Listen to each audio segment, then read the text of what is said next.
I spent night with slash cute guy from club, got too loose, and days later my husband filed for divorce. Have you ever made a decision that completely altered the course of your life?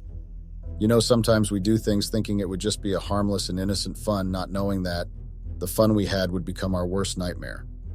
I didn't know it would turn out like how it had turned. I didn't even get a warning, but either way it became my worst nightmare. You know when you have friends that love partying a lot, and you are somehow like them. We enjoyed having fun and socializing, but that led me into hot waters. I didn't have a backup plan. I had thought my boyfriend would be gone for a couple of days or a week like he used to do, but he surprised me. And that time I didn't even remember what had happened the previous night, but whatever it was that happened really ruined things for me. They say fear alcohol because it will make you lose your mind. I never took that advice from my mother when she once told me, but I trusted my single friends. Now look where all that had got me into.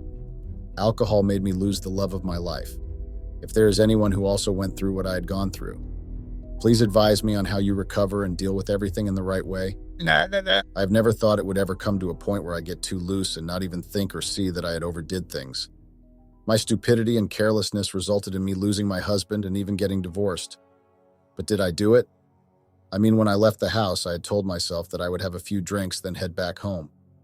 I know it was very wrong of me to even go against my wedding vows, but what would you have done if your husband was not home for months and you were always home bored?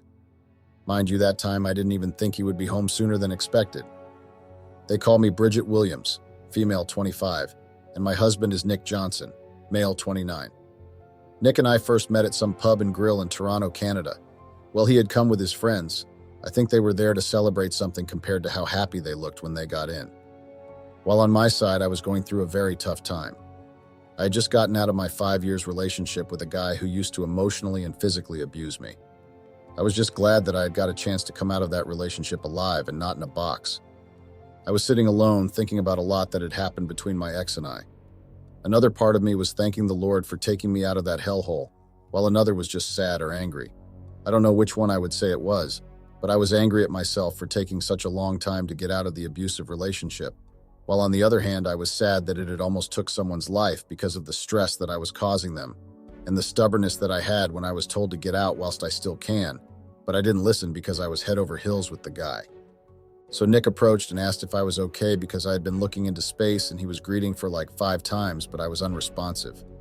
I told him that I was okay, but my tears couldn't even try and be strong because they just decided to fall. I couldn't even talk or say anything to Nick because my emotions were all over. So he was a gentleman enough to ask for one of his friend's car keys and told me that he was taking me home. At that time, I didn't even want to go home. I wanted to be alone. So I told him that I wanted some alone time, of which he understood very well. We went to a very quiet place and I was just glad that he understood me, but I was kind of scared and couldn't believe that I had allowed a stranger to take me to a secret location that I didn't even know. I was kind of scared right there, I won't lie, but another thing my mind was giving me negative vibes. In my mind, I was saying I would be the happiest person ever if this stranger was to do something to me, or if I would just disappear from the face of the earth. Later on, I asked Nick to take me home because it was getting late.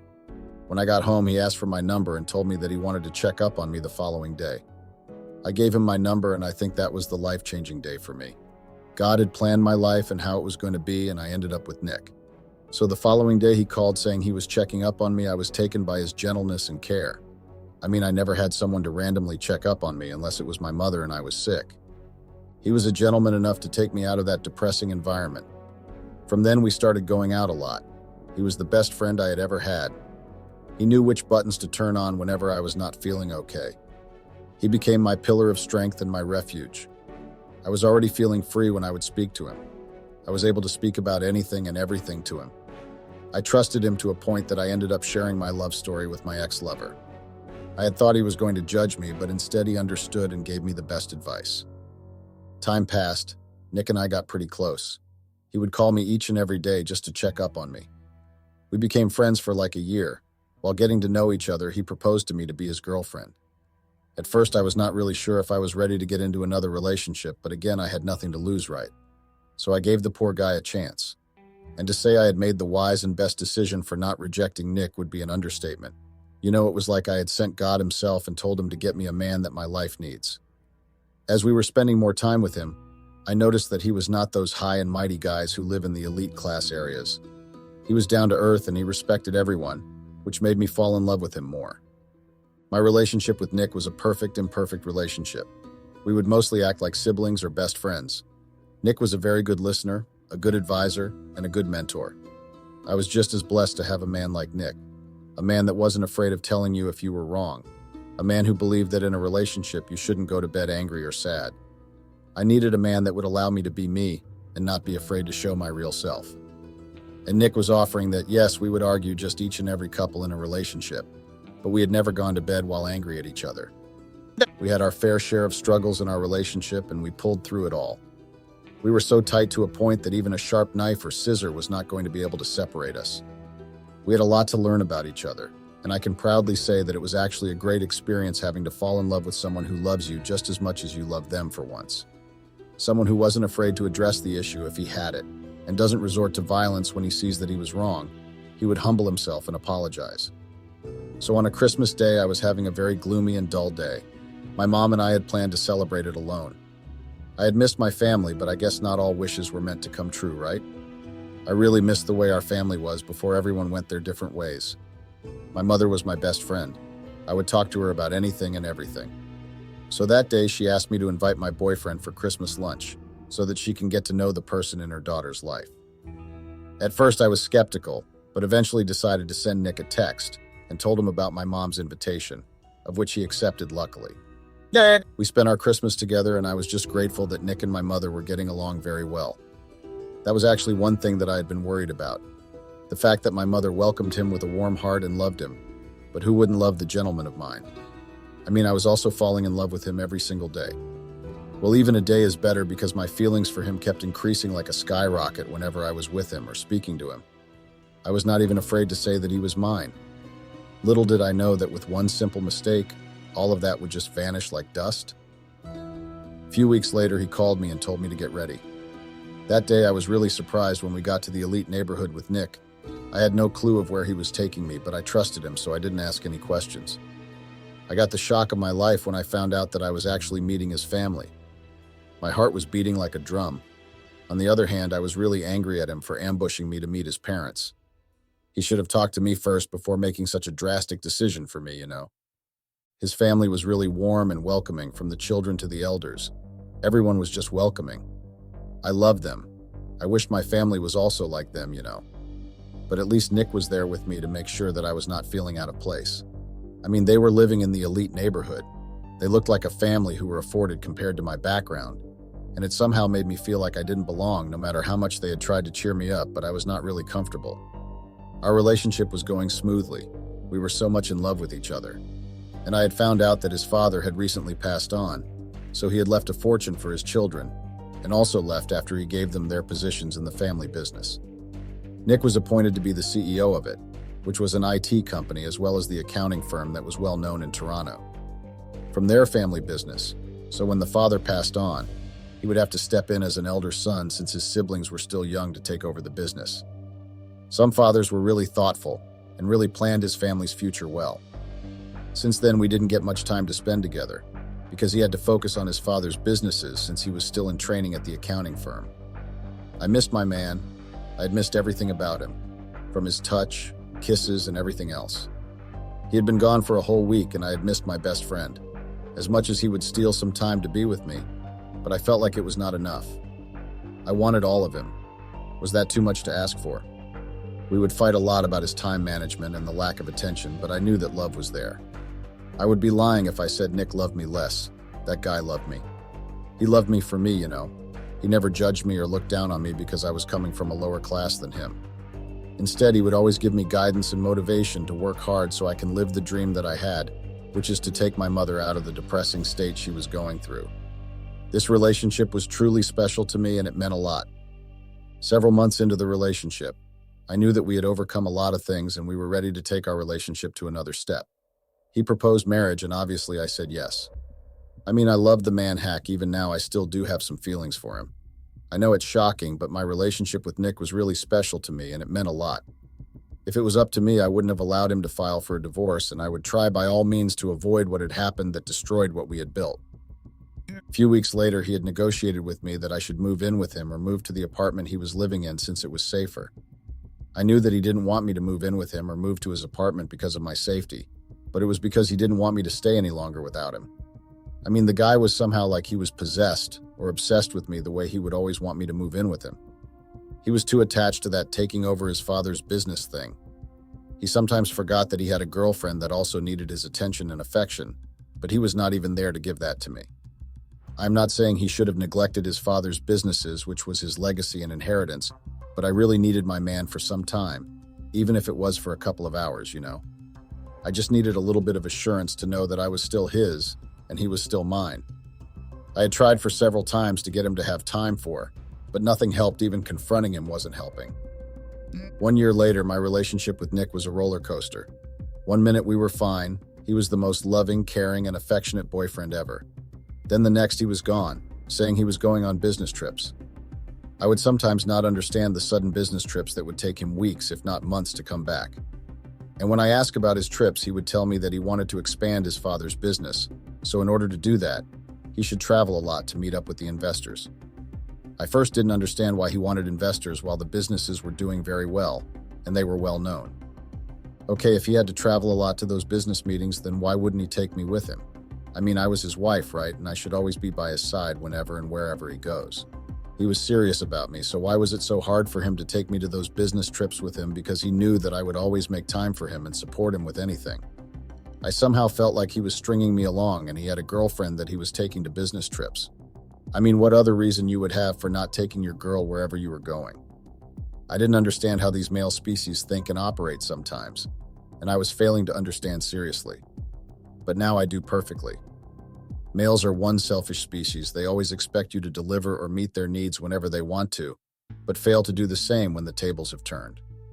Another thing that had made me suspect that he had another girlfriend was because he didn't even show up at the opening of my salon.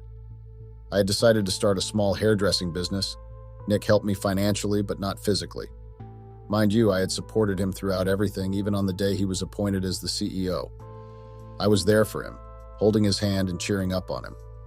I was so proud of him, but I don't think he was proud of me the way I was. I was really sad and angry that day because both males that were in my life were not present on my big day. You know, my father was still alive, but he was just a deadbeat, a useless human being. Well, I shouldn't be counting my father because whatever happened, him not showing up was bound to happen, so it was not surprising. But the person I share my desires and love with decided to cancel on me on the last day. I was really looking forward to celebrating my big day with him, you know. Yes, my mother was there cheering for me, but it wasn't the same. I needed my husband, Nick, there. I wanted him there, but he was on a business trip. I remember that time he came back a week after I had launched my business. He just came with lousy excuses and roses. As much as I wanted to forgive him and move on, I mean, I loved the guy so much, and seeing his face would always make my heart melt somehow. But I just couldn't that day. It was really a different day, and it was a different circumstance. The day of my salon launch, it was supposed to be special to me. He was supposed to be there for me, you know, holding my hand and telling me that he was proud of me. But he was in a most important place rather than being with his own wife. What he did truly broke my heart. I won't lie, but there was nothing I would do nor say that would change what had happened. The salon was a great distraction for me. It helped me to not think a lot about Nick. Yes, we were communicating and seeing each other from time to time, but it was no longer the same. Even our intimate moments were no longer the same, though I appreciated the little time he gave me, but they were not enough. Even when we were spending that little time together, it was always about the company this, the firm that, and telling me how stressful it was. I'm not saying he wasn't supposed to speak about his father's businesses and put complaints here and there, but he needed to have a timing. You know, you can't just talk about businesses while you are spending your time with your partner. That actually makes the partner feel or think that they were boring to the point that you don't even try to talk about yourselves and your marriage or relationship, but it was always about work. As time went on, I got tired of always having to beg Nick to get time and spend time with me. Everyone gets tired, right? As much as I had been patient because I knew and hoped that he loved me, and he would never do something that would jeopardize our relationship, so I held on and trusted. But then sometimes love alone is not enough. That was what I had realized after I had been patient with Nick for a very long time. I had been so patient with him to a point that I had even forgotten myself that I am also a human being, and I need to live my life anyhow. After I had had enough, I tried to break my concerns with Nick because it was like I was in this love and relationship thing alone. My heart longed for him, but he was never there. The worst part was that I had even married him because I loved him, and I wanted to spend my life with him, you know. I was thinking that maybe since we were married and we were a very young couple, we would get a chance to travel more and live our lives to the fullest, but I guess I was wrong. He would make time for me, but things were still the same. Well, not the same, but they got worse. When I told him that I couldn't carry on like how he was treating me anymore, I was tired and fed up. That was the time where he tried to mend our relationship. He started making time for me, even though his endless business trips were there, but he tried his best. As much as that was what I had wanted, but I had to take a break from him so he could also get his own time to think things through and think deeply on what he wanted, because his I love you were no longer making any difference to me. A few months later, I went back home. Home was better than the last time. It was less depressing and saddening because my mother had decided to take a stand and take charge in her life. I was proud of her and the changes she had made to herself. I had gotten my mother back. I even forgot that there was actually a person who existed and called himself my father. Even God knew that no matter how much I had missed my father and how much I had needed him in my life. But if he were to come back into mine and my mother's life, he would regret the day he said I love you to my mother, only for him to make a fool out of her, then ditched her like a used condom. During those few months I had spent at home, I had asked Nick to give me a break because the relationship, or must I say marriage, was slowly taking me to the road of depression. But the poor guy didn't take the break thing seriously. He thought I was divorcing him or leaving him, which was something that was not even in my mind. Because I would sometimes find him home when I got back from work or get notified by my employees that there was someone who said he was my husband and had come looking for me. I couldn't give him a chance to even explain himself because he had that chance when I still had time for him to explain. And I was not even leaving him for goodness sake but my husband, and being exaggeration, I was not surprised. So when I moved out, he realized that he had a wife and he decided to act like a crazy person and harass me at my home and my workplace. Some men have no brains. Can someone tell me how you all deal with brainless male species? I had stayed at home for too long and I had started to get bored, so I decided to just go out, have some fun.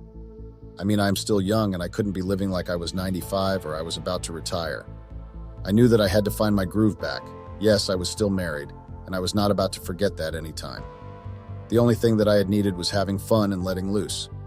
So I decided to visit one of the clubs that was not far from home but far from home. I don't know if you understand what I'm trying to say. When I got into the club, I was met by the soothing and calming vibe. The music was playing so nice and it was exactly what I had needed. I needed to be in a free and calming environment, so I stayed there while enjoying my wine plus the music. My mother had advised me to go back to my house to my husband, but I was just not ready. I had told myself that until he decides to change, then I would go back. Well, I would consider going back. As I was still enjoying my solo date or my alone time, I swayed to the music, and a handsome stranger caught my eye from across the room. His smile was charming, his eyes sparkling with mischief. Before I knew it, he was by my side, offering to buy me a drink. I was greeted by this fine guy. This guy was just so yummy to a point that I pictured myself having some intimate moments with him. He was light caramel in complexion, with a very charming smile. I greeted him back, and he asked if the seat that was next to me was taken. He then joined me. I hesitated for a moment, my wedding ring feeling heavy on my finger, but the allure of escape was too strong to resist. I accepted the drink and found myself laughing and dancing with the stranger, his name lost in the blur of flashing lights and pulsating beats. We talked a lot. He was actually a very fun guy, and he was really smart. He introduced himself as Jerome Nate, male 32. He was just so perfect, I had desired him so bad. As he was still speaking, I couldn't believe it when I got to the ladies' room, restroom, or toilet. I actually didn't want to pee, but the Jerome guy really made me wet. The guy made me ejaculate while I was talking to him. Well, more like he was the one doing the talking because I was busy drooling over him and had some nasty thoughts of him. Have you ever craved for a stranger to a point that I had already pictured myself being held by his broad and fit arms? You would see that he was a gym person, and it made him look so gorgeous. So the guy and I talked throughout the night. I'd even forgotten to check the time, and I didn't even find a chance to call Nick and tell him where I was. I was enjoying Jerome's company. We had stayed like that until he told me that he was calling it a night. Mind you, that time I was kind of tipsy and craved for S** so much. I told him that I won't be able to drive at that time, plus it was already late for me to drive back home. I didn't even know that my husband was going to be home sooner than expected. So the guy suggested that I go with him to his apartment. The pounding bass reverberated through the crowded nightclub, drowning out any coherent thought in my mind. As the night wore on and the drinks kept flowing, my inhibitions melted away. I found myself drawn to the stranger's charisma, his touch sending shivers down my spine. In a haze of desire and alcohol, we left the club together, stumbling into the cool night air. What followed was a blur of passion and reckless abandon, the weight of my marriage momentarily forgotten in the heat of the moment. When the sun rose the next morning, I found myself alone in a strange bed, the reality of my actions crashing down on me like a tidal wave. I spent a night with a charming guy I met at a club, and it seemed harmless at the time. When we got into his apartment, the clothes were already flying. It was like we were both craving for each other. Things were happening so fast, and I would say that I was enjoying every moment that was happening. The guy explored me, He made me feel like I was on a ride to Cloud 9. He was touching me in all the right places, and it was so magical. But as the days passed, I realized how much I had jeopardized my marriage. I was living with guilt of cheating on my husband, but I was not feeling any regrets with what I had experienced from Jerome. He made me feel like I had just started having S***, and it was so good. Little did I know that my husband found out about my indiscretion. I don't really know how he had found out, but when he did, it wasn't so nice. I'd gone back home to my marital home to try and fix things with my husband, but I guess I had come to that decision very late. It was way over time. My husband came back home looking like he was ready to murder anything. It somehow concerned me how he was looking, but I didn't know that I was actually the problem. My husband's voice was barely a whisper as he explained that he had found out about my night at the club, about the stranger that I had spent the night with. He couldn't trust me anymore, he said. Couldn't bear the thought of living with someone who could betray him so callously. I asked what was wrong with him, and the first thing he did was asking me why. I first didn't understand why he was asking me that, so I asked why he was asking me that. He then asked why I would destroy our marriage like this. I acted confused and tried to deny it, but little did I know that the Jerome guy was actually Nick's special IT manager, and they were actually friends. I asked what he was talking about, then he showed me the picture of me and the guy. After I was trying to explain to him, he told me how disappointed he was in me, and started calling names and telling me how ungrateful I am after everything that he had done for him. He then furthered by saying that he had been a fool the whole time. He had listened to Jerome telling him about the girl that he had spent the night with, but he still wanted more because he had caught feelings for the girls. And when he asked who that girl was, he showed him my picture. I knew there and then that there was no denying this, so I humbled myself and tried to apologize to him. Tears streamed down my face as I begged for forgiveness, pleaded for another chance to make things right. But it was too late. The damage had been done, the trust between us shattered beyond repair. In the days that followed, I found myself alone in the empty apartment I had once called home, my heart heavy with regret. I had let one reckless night destroy everything I held dear, and now I was left to pick up the pieces of my shattered life, haunted by the memory of the cute guy from the club and the devastating consequences of my actions. He just told me that he wanted nothing to do with witches, and I should go back home because that was the reason why I had gone back home, so that I would be able to commit adultery without anyone noticing. He threatened to ruin my life for making him a fool. I didn't know that Jerome was Nick's employee and a friend because if I did, I would have avoided these kinds of things. And I think the reason why I didn't know him was the fact that he was not around at our wedding. A few days later, I went back home. My heart was shattered and my sanity was destroyed. I wished I had done things differently, I couldn't believe that I had not only ruined my marriage and my relationship with Nick, but I had also ruined his friendship with Jerome. I was just regretting everything that I had done, and another thing, I couldn't even look at my mother. The way she was so devastated when she learned about what I had done to my marriage. She kicked me out of her house and told me to go live somewhere else, so that I would be able to put shame on myself only, and not her or her house. During those days, I received a call from Amanda, one of the girls that were working for me at the salon. I just couldn't believe what she told me. She told me to rush to the salon as soon as possible, so I requested a cab and went to the salon only to find out that my salon was in flames. That was the last straw, and I felt like my heart had been hammered like how they had hammered Jesus. I felt like my soul was slowly leaving my body and I was left empty. I asked what happened and I was told that they do not know. In my mind, I didn't even think of Nick until a couple of days later when I had asked an electrician to check if the problem was in electricity, and to my surprise, he told me that someone had tampered with my electricity. That was why my salon was on fire, because some electric wires broke. I saw my whole world crumbling down in front of my face, and there was actually nothing to do about it, as if that was not enough. A week later, I received a call from our family lawyer. She asked me to come to her office if I had time, so since I was around town, I went to her office. She then gave me an envelope and asked me to sign the papers. When I opened it, it had divorce papers and a letter from Nick. He was telling me that what had happened to the salon was nothing compared to what had happened to his heart because of me, and I would suffer greatly for leading him on. He then closed all my accounts, well, not closing, but wiped them out. I saw that when I wanted to order some lunch for myself, but all the cards declined. I knew there and then that my life was officially ruined. It was a wake-up call that shook me to my core. I never thought that one night of recklessness could lead to such devastating consequences. Now, I am left to pick up the pieces of a shattered relationship and a broken family. It's a painful lesson learned the hard way. So think twice before making impulsive decisions that could change your life forever. I really have no comeback on this. Please help to be able to move on and be able to pick up the pieces. I regret everything that I did to Nick, and if I could turn back the hands of time, I would have done things differently. I don't know what to do. I feel lost. I'm lost. Please tell me how to deal with all of this. I really need some advices.